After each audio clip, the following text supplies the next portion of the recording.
Friends, welcome to study for success. मेरा नाम है याशी गोयल और हाँ, मैं कर रहे थे अपने साइंस के चैप्टर्स को, राइट। तो अब तक हमने अपने 5 चैप्टर्स ऑलरेडी कंप्लीट कर लिए थे। उसके बाद हमने 6 चैप्टर की स्टार्टिंग कर दी थी, डेट इज टिश्यूज़, राइट। उसके बारे में मैंने आपको simple permanent tissue, apical meristem, सारे मेरिस्टमेटिक टिश्यूज़ जो उसके फर्दर डिविजन्स होते हैं कि एपिकल मेरिस्टम क्या होता है, मेरिस्टमेटिक बीच वाला जो होता है, लेटरल, इंटरकैलरी, हमने ये सारे डिविजन्स पढ़ लेते, राइट। फिर उसके बाद हम बात करते किस पे आ गए थे, अपने परमानेंट टिश्यू पे आ गए थे, डेट इज। अब हम उसकी हमने बहुत छोटा सा ओवरव्यू भी लिया था, अगर आपने लास्ट की वीडियो सुनी होगी तो। डेट इज वो कितने टाइप्स के होते हैं, ये 3 टाइप के basically, simple permanent, complex permanent and dermal protective tissue, right. अब ये क्या होता है, किसके बेसिस पे डिपेंड, मतलब किसके बेसिस पे इनका डिवीजन होता है, डेट इज स्ट्रक्चर और कॉम्पोजिशन के बेसिस पे। आप ये बात बहुत अच्छे से ध्यान रखेंगे क्योंकि आपके इस चैप्टर में ना जो डिविजन्स दे रखे हैं वो कई बार अलग अलग बेसिस पे दे रखे हैं। तो क्वेश्चन इसी लैंग्वेज से फ्रेम होता है कि जो स्ट्रक्चर और कॉम्पोजिशन के बेसिस पे उनका डिवीजन है, आप उसको इलस्ट्रेट कीजिए या कुछ भी। तो आप इस चीज़ को बहुत अच्छे से देखते हुए चलेंगे, ठीक है। हमने उसमें सिंपल परमानेंट टिश्यू की थोड़ी सी बात करी थी कि ये कैसे टाइप के सेल से बना होता है जो स्ट्रक्चरली सिमिलर होते हैं और फंक्शनली भी सिमिलर होते हैं। इसका मतलब क्या है कि ऐसे सेल्स जो स्ट्रक्चर में भी सेम है और फंक्शन भी उनका सेम है, कि मतलब उन सारे सेल्स को बोला है कि आपको एक ये काम करना है, कि मतलब आपको बस ये असाइंड वर्क आपका इतना, आपको इतना ही करना है, आपको उसके आगे पीछे नहीं जाना, राइट। अब इनमें एक और सब पॉइंट था, डेट इज प्रोटेक्टिव टिश्यू का। These tissues are primarily protective in functions they consist of. अब इनके अंदर प्रोटेक्टिव टिश्यूज जो होते हैं प्रोटेक्टिव होते हैं फंक्शन में। अब इनके अंदर क्या क्या होता है, first is your epidermis. Epidermis क्या होता है, देखिए आपको नीचे डायग्राम दिख रहा होगा, राइट, स्टोमेटा का। इससे आपको और अच्छे से क्लियर होगा। Epidermis forms one cell thick outermost layer of various body organs, plants such as leaves, flowers, stems and root। मतलब जो बिल्कुल बाहर की outermost layer है, thick वाली, that is epidermis। देखिए जैसे आपको ये वाला शो कर रखा है ना लेबलिंग, ये जो ऐसे बड़े बड़ा, राइट, ये ऐसे पूरी बाहर की जो लेयर है, ये पूरा, ये क्या हो गया आपका एपिडर्मिस हो गया, मतलब जो थिक लेयर होती है। आप इसकी थिकनेस देख सकते हैं कितनी है, राइट, डेट इज, ये एपिडर्मिस है आपकी, ठीक है। Epidermis is covered outside by cuticle. इसके बाहर ना एक बहुत पतली लेयर होती है, बहुत ही वेरी माइन्यूट, मतलब माइन्यूट भी ज़्यादा बड़ा हो जाएगा उसके मुकाबले में, आप ऐसे ही समझ सकते हैं कि बहुत ही thin walled, that is cuticle, ठीक है। और ये क्या होती है, ये वैक्सी वाटर प्रूफ लेयर होती है, मतलब वैक्सी सब्सटेंस से बनी होती है, डेट इज क्यूटिन से बनी होती है, which is secreted by epidermal cells, provide protection against loss of water and provide protection against loss of water and invasion by microbes. Microbes के इन्वेजन को भी रोकते हैं और लॉस ऑफ वाटर को भी रोकते हैं। मतलब जैसे देखिए ये आपकी एपिडर्मिस है, ठीक है, तो इसके बाहर बहुत पतली थिन वॉल्ड ऐसे क्यूटिकल होती है, जो किससे बनी होती है, क्या होती है ये, वाटर उससे होती है, मतलब वाटर प्रूफ होती है ये लेयर, ठीक है। जैसे आप लोगों ने ना उसमें देखा होगा, जैसे आपकी वो होती है ना अनियन, उसमें आपने देखा होगा एक ट्रांसपेरेंसी लेयर होती है, झिल्ली भी कहते हैं कुछ कुछ लोग उसे, राइट। तो उसको जैसे उसका होता है ना सब्सटेंस की, मतलब वो कैसी होती है, वो वाटर प्रूफ होती है ना, कि उसके अंदर वाटर आ जा नहीं सकता। आप वैसा सा कुछ समझ सकते हैं कि ये ऐसे बनी होती है, किससे बनी होती है, क्यूटिन से बनी होती है, ठीक है। अब जो एपिडर्मिस के सेल्स होते हैं लीव्स के, are not continuous at some place due to the presence of small pores called as stomata. मतलब एपिडर्मिस में जो एपिडर्मिस के जो सेल्स होते हैं लीव्स के अंदर, वो कॉन्टिन्यूस नहीं होते। क्यों नहीं होते, क्योंकि बीच बीच में छोटे छोटे पोर्स प्रेजेंट होते हैं, जिन्हें हम क्या कहते हैं, स्टोमेटा कहते हैं। स्टोमेटा क्या है, एक पोर है एक तरह से। Each stomata is guarded by a pair of bean shaped cell called as guard cells. अब ये देखिए जो आपको दिख रहे हैं ना यहाँ बीच वाले, ये वाले बीन शेप्ड, ये वाले, ये क्या आपके गार्ड सेल है, ठीक है। बीन शेप्ड क्यों बोला इन्हें, बीन शेप जैसे आपने वो देखा होगा ना, जैसे हमारा राजमा होता है वो भी तो हमारा इसी शेप का होता है, ऐसा सा, डेट इज, इसलिए हमने इसे बीन शेप बोला, ठीक है। These are the only epidermis cells which possess chloroplast the rest being colourless. मतलब ये सिर्फ ऐसे एपिडर्मिस सेल होते हैं जिनके अंदर क्लोरोप्लास्ट होता है, बाकी सब क्या होते हैं, कलरलेस होते हैं, ठीक है। अब एक और चीज इसमें आपको दिख रही होगी, इसके अंदर इन्होंने ये क्लोरोप्लास्ट शो करा हुआ है, और इनके बीचों बीच जो ये ऐसे बिल्कुल जैसे ये वाला जो ये मैंने सर्कल कर दिया, right, that is your stomatal pore, ठीक है। अब ये बात क्या आती है, ये हम आगे अभी पढ़ेंगे इनके बारे में, लेकिन अभी ये आपको यहाँ पे बताना जरूरी था, ठीक है। चलिए आगे वो क्या कह रहा है अब एपिडर्मिस के फंक्शंस क्या क्या है, ठीक है। The main function of epidermis is to protect the plant from desiccation and infection, right. Desiccate भी नहीं होना चाहिए, मतलब बिखर नहीं जाना चाहिए एक तरह से, और इन्फेक्शन भी नहीं होना चाहिए। क्यूटिकल जो होती है एपिडर्मिस की, वो क्या करते हैं, ट्रांसपिरेशन को रेट को कट करते हैं, अभी हमने ऊपर पढ़ा वो वाटर लॉस को नहीं होने देते, मतलब वाटर प्रूफ लेयर है। और इवापोरेशन ऑफ वाटर या फिर प्रिवेंट्स विल्टिंग, मतलब विल्टिंग क्या होता है, जो पत्तियां खुद ही मुड़ जाती हैं वो भी नहीं होने देती है, राइट। अब इसके बाद क्या है, फंक्शन ऑफ स्टोमेटा, कि स्टोमेटा का फंक्शन क्या होता है। It allows gases exchange to occur during photosynthesis and respiration and also helps in transpiration, मतलब ये क्या करता है, गैसेस एक्सचेंज को अलाउ करता है जो फोटोसिंथेसिस या रेस्पिरेशन के दौरान होए, और ट्रांसपिरेशन में भी हेल्प करता है, ठीक है। अब इसके बाद इसका एक सेकेंड पार्ट आता है जो प्रोटेक्टिव टिश्यू हम पढ़ रहे थे अभी, दैट इज कॉर्क और फैलम। ये क्या होता है, in older roots and stems tissues at the periphery become cork cell और फैलम सेल्स, मतलब जो पेरिफेरी पे टिश्यूज होते हैं ना वो ऐसे बन जाते हैं जैसे कॉर्क या फैलम सेल्स होते हैं। ये क्या होते हैं, ये किससे बने होते हैं, डेड सेल से बने होते हैं। जैसे आपको इस डायग्राम को देख के पता चल रहा होगा कि ये सेल्स डेड लग रहे हैं, मतलब ऐसा लग ही नहीं रहा कि ये सेल्स हैं लिविंग स्टेट में, राइट। और इनकी बहुत थिक वॉल होती है और कोई भी इंटरसेलुलर स्पेस नहीं होता। आपको दिख रहा होगा कॉम्पैक्टली अरेंज है सारे सेल्स, जैसे अगर ये सेल है तो ये दोनों कॉम्पैक्टली अरेंज है सारा कुछ। These cell walls in the cork deposit waxy substance called as suberin. इसका जो वैक्सी सब्सटेंट है डेट इज स्यूब्रिन, ऊपर वाले का जो वैक्सी सब्सटेंस है डेट इज क्यूटिन, ठीक है। The cells of cork become impermeable to water and gases due to deposition of suberin, जो सुब्रिन इस पे डिपोजिट हो जाता है इसकी वजह से क्या होता है कि ये वाटर और गैसेस से क्या हो जाते हैं, इम्परमिएबल हो जाते हैं, मतलब उसको ये ट्रांसफर नहीं करवा पाते। The cork cells are without any protoplasm but are filled with resins और टैनिन्स। जो कॉर्क सेल होता है उनके अंदर कोई प्रोटोप्लाज्म नहीं होता, लेकिन क्या होता है, रेजिन्स और टैनिन्स होता है, ठीक है। और ये कैसे होते हैं, डेड होते हैं, डेड सेल से बने होते हैं। अब इसके बाद वो कहता है फंक्शंस ऑफ कॉर्क क्या है। कॉर्क जो होता है ना वो आपका प्रोटेक्टिव होता है फंक्शन में बहुत ज़्यादा। Cork cell prevent desiccation, infection and mechanical injury, किसी भी प्रकार की मैकेनिकल इंजरी प्लांट सेल के नहीं होने देता है। Imperviousness, lightness, toughness, compressibility and elasticity make the cork commercially valuable. ये सारी इसके अंदर जो क्वालिटीज होती है इसकी वजह से क्या होता है, कमर्शियली भी बहुत ज़्यादा वैल्यूएबल होता है, ठीक है। अब इसके बाद आती है कि सिंपल परमानेंट के अंदर जो सपोर्टिव होते हैं फंक्शन में, मतलब वो कैसे, अब इनका ना सपोर्टिंग के बेसिस पे सिंपल परमानेंट को इन लोगों ने अलग अलग उसमें डिफ्रेंशिएट किया हुआ है। जैसे अभी हमने ऊपर सिंपल परमानेंट का बस ये देखा कि उसके अंदर जो प्रोटेक्टिव टिश्यू होते हैं वो क्या क्या होते हैं। अब सिंपल परमानेंट की डिविजन्स क्या क्या हैं, राइट, कि ये किस किस में डिवाइड है।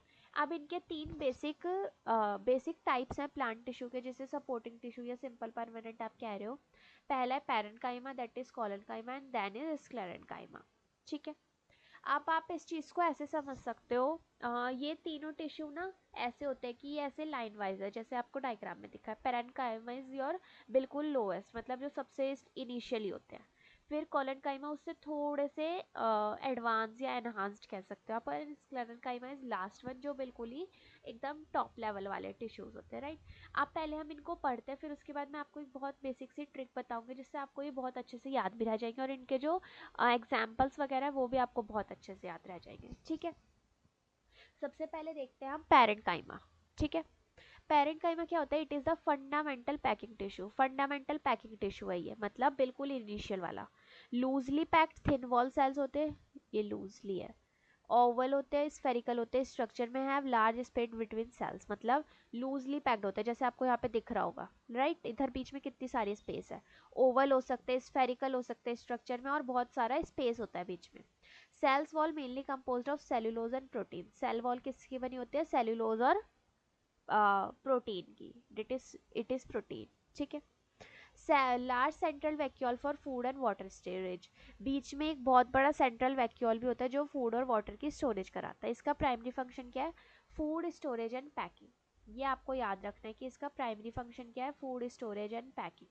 It is the most important point in parenchyma, ठीक है। अब ये देखिए नीचे आपको ना इसमें कुछ डायग्राम दे रखे हैं, जैसे देखिए पैरेन्काइमा क्या है, वो कैसे हैं, ऐसे अरेंज्ड है, राइट। कॉलन काइमा की दूसरी टाइप से अरेंज, और एरन काइमा दे रखा है, डेट इज योर स्क्लेरन काइमा से थोड़े से डिफरेंट होते हैं, जो ऐसे एयर के मेनली फॉर्म में होते हैं। वो मैं आपको अभी आगे बताऊंगी जब हम इसके बारे में पढ़ेंगे। एंड आपकी एनसीईआरटी बुक में एरन काइमा बहुत ज़्यादा नहीं दे रखा, लेकिन फिर भी आपको पढ़ना है क्योंकि वो हल्का सा उन लोगों ने मेंशन तो करा ही हुआ है। ठीक है। फिर इसके बाद आती है बात पैरेन्काइमा और इसके टाइप्स की। ठीक है। अब आपको इसमें इसके टाइप्स को ना बहुत अच्छे से पढ़ने की ज़रूरत नहीं है, क्योंकि ये आपके एनसीईआरटी बुक में बहुत अच्छे से मेंशन भी नहीं है, राइट। आप सिर्फ इनके नाम पढ़ सकते हैं। First is your idioblast, क्लोरेन्काइमा and एरेन्काइमा। ठीक है। आप सिर्फ इनके वो पढ़ सकते हैं, लेकिन आपको इनको बहुत डिटेल्ड वर्जन में पढ़ने की ज़रूरत नहीं है। आप ऐसे पढ़ सकते हैं कि ये जो इडियोब्लास्ट होते हैं ये कहाँ पे होते हैं, स्टोरिंग किसकी होती है, रेजिन की, टैनिन की, गम्स की और ऑयल्स की। आप ऐसे समझ सकते हैं। क्लोरेन्काइमा क्या होता है, मीजोफिल ऑफ लीव्स में मिलता है। और एरेन्काइमा का होता है a type of parenchyma containing air space, जो एयर स्पेस, एयर और एरन, इससे एयर आप याद रख सकते हैं जो बॉयंसी प्रोवाइड करते हैं। ठीक है। इसको बहुत ज़्यादा पढ़ने की ज़रूरत नहीं है, आप सिर्फ यहीं तक इस चीज़ को ध्यान में रख सकते हैं, क्योंकि आपकी एनसीईआरटी बुक में इतना ही मेंशन है। और मेन पॉइंट, आप इसका जो फंक्शन है that is food storage and packing, आप उसको बहुत अच्छे से ध्यान रखेंगे। ठीक है।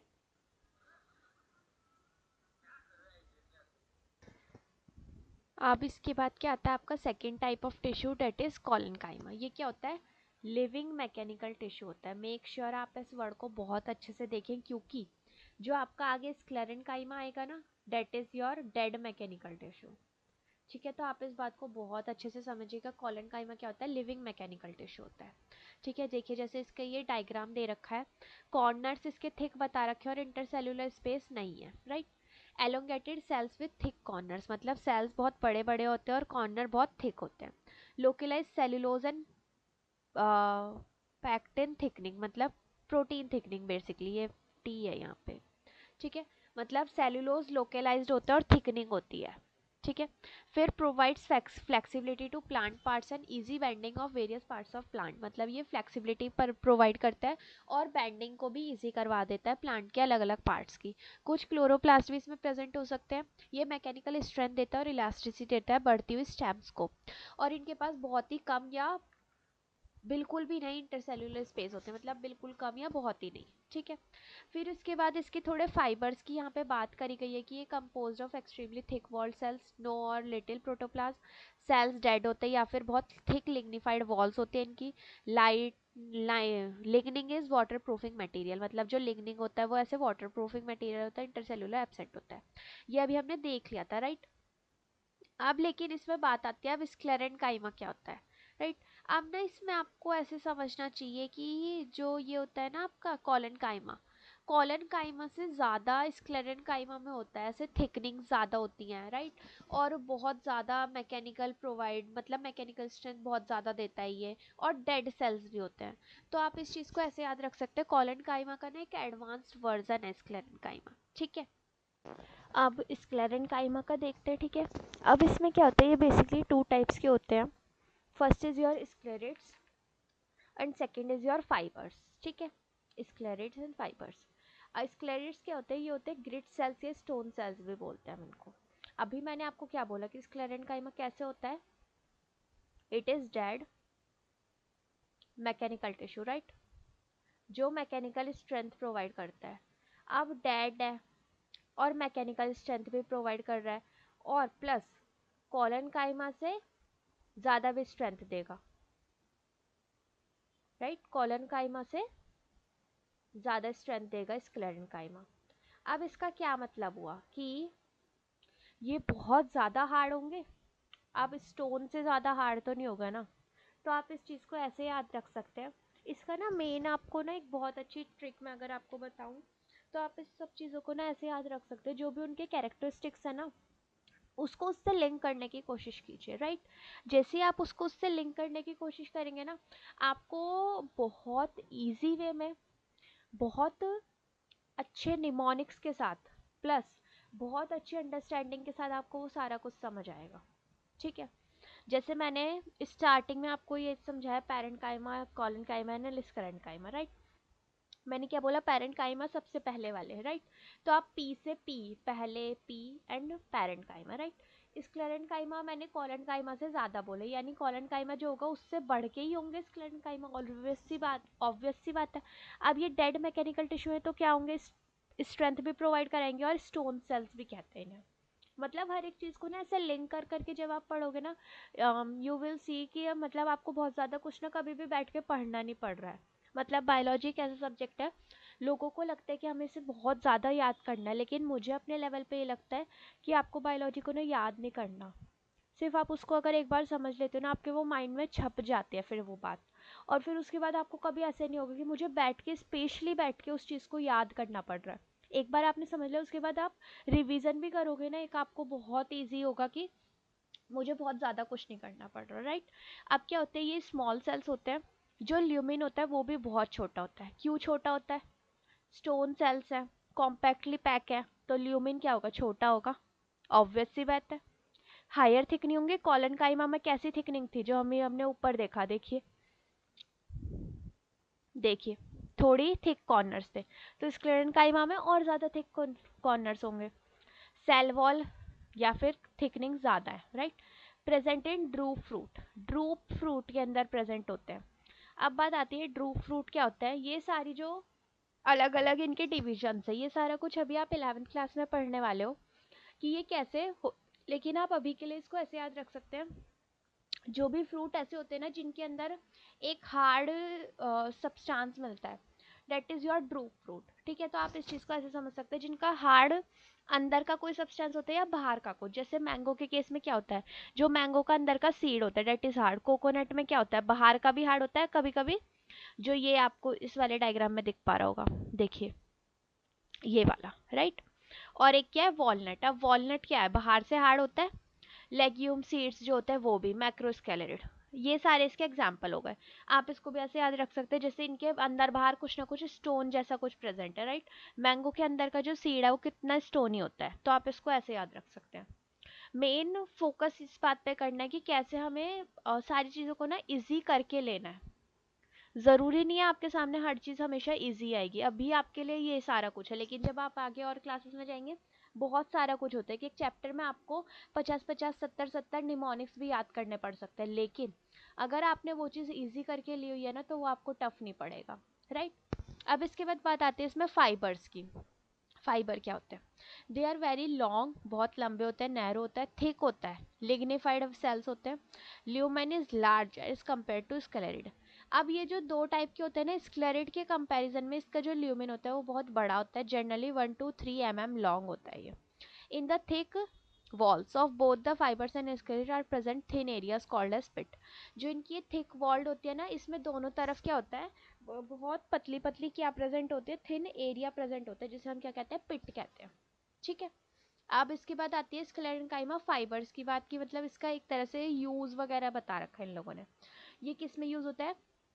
रोप्स के मैन्युफैक्चर में यूज होता है, मैट बनाने में यूज होता है, सर्टेन टेक्सटाइल फाइबर्स में यूज होता है। ठीक है।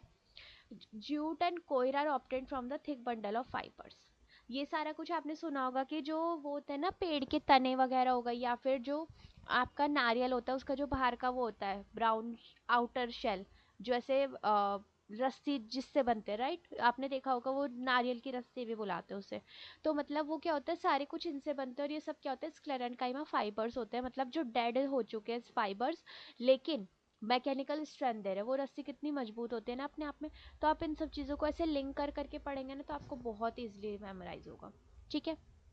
तो हम इस वीडियो के लिए अभी के लिए इतना ही रखते हैं, फिर उसके बाद हम आगे किससे शुरू करेंगे, differentiate between parenchyma, collenchyma and sclerenchyma, जो आपके 3 मार्क का क्वेश्चन में आता है।